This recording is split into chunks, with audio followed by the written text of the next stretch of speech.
If you are desperate for clients right now, you need to be having more conversation. And that happens through outreach, aka cold outreach. I'm not going to sugarcoat it. Cold outreach can feel terrible. You may have all of the scripts from the best online gurus. You've been commenting all kinds of things on LinkedIn, and someone has been sending you their perfect script, but somehow cold outreach is still not working for you. That is because of crippling fear of rejection. I've struggled with it myself for years. I've learned from my mistakes. I've overcome it, even teaching business owners the techniques myself today.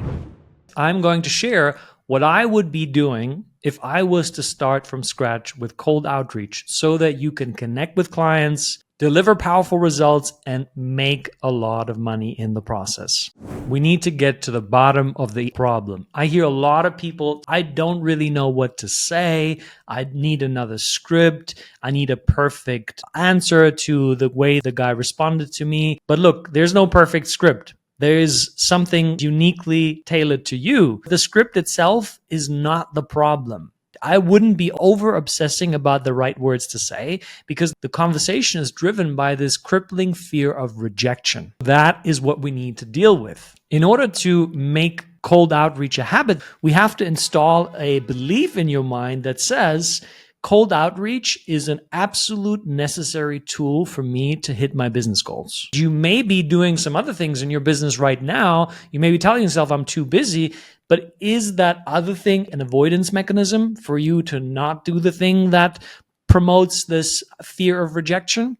It may just be the case. But I want you to consider cold outreach is a consistent, reliable, time-proven method that works. Whether you have a small business, whether you're a freelancer, whether you're scaled to 6, 7, 8-figure levels, it doesn't matter. This is a way for you to get into conversation with people. And yes, you're going to have a huge volume for you to see results, but it doesn't matter. It's really a consistency and volume game. The more you do it, the more likely you are to get into conversations with people that can become clients. One thing that we have to understand is when we're afraid of rejection, it's often because the thing that we're afraid of is judged by ourselves. When I first got into this journey, I had this idea that cold outreach people are scammers, fake, pushy, they're manipulative. I build an idea of characteristics of the person that does the thing I want to do myself. No wonder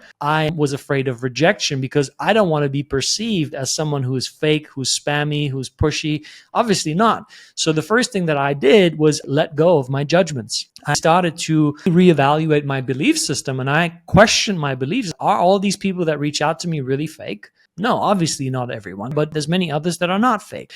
Are they really all super pushy? Let me put it to the test. What I started doing is I started responding to some of the guys. I said, look, thanks for the offer. Whatever you're offering, I'm good. I'm covered with that. If it wasn't something I wasn't covered with, I entertained the conversation with a bit. What I found out is a lot of these guys reaching out to me were genuine people. As soon as I told them I'm not interested because it's not working for me, some of them were like, hey, no worries about it. All the best to you. If it changes, feel free to reach out. And I was like, oh, that's a nice person. You have to let go of your judgments because if you don't, you're always going to feel that fear of rejection because you don't want to be associated with the idea that you have in your mind. And then you need to challenge it. Put it in there, go and get some real experience with these people and start to notice that I was actually wrong. This is a monumental step you cannot skip because otherwise the fear of rejection will always be there. Now we need to set an anchor. We need a set of framework, a set of reference for you mentally that allows you to think of doing cold outreach as something that's really good. This has to be something that's unique to you.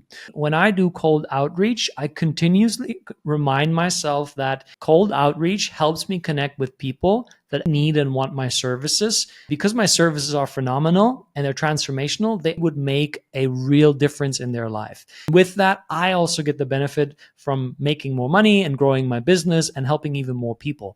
Cold outreach is a way for me to connect with more people, to build more relationships. At the end of the day, help more people. And the more I remind myself that, ideally before a time block where I do cold outreach, the easier it becomes for me. Am I experiencing rejection in that? Yeah, sure, but it doesn't bother me as much as it used to, and it doesn't hold me back anymore from consistently reaching out to people. Think about the next time when you're reaching out or when you're wanting to reach out, create a framework, a set of beliefs, a way of talking to yourself that positions the cold outreach as beneficial, not just for yourself, but also for the people that you're speaking to. Because that, my friend, will be an absolute game changer, and it will unlock your ability to consistently talk to more people. And guess what? That's going to grow your business and help you use the money to build the kind of lifestyle that you love. There we go. No script needed to do cold outreach, to get in touch with high ticket clients to grow your business. What I shared with you today is one part of a greater strategy. What you may be dealing with is people-pleasing tendencies that hold you back from confidently moving in the direction of your goals. If you want to know how I broke the pattern of being a people pleaser and build my multi-six-figure coaching business with ease, click this video right here and I'll see you in there. Peace out.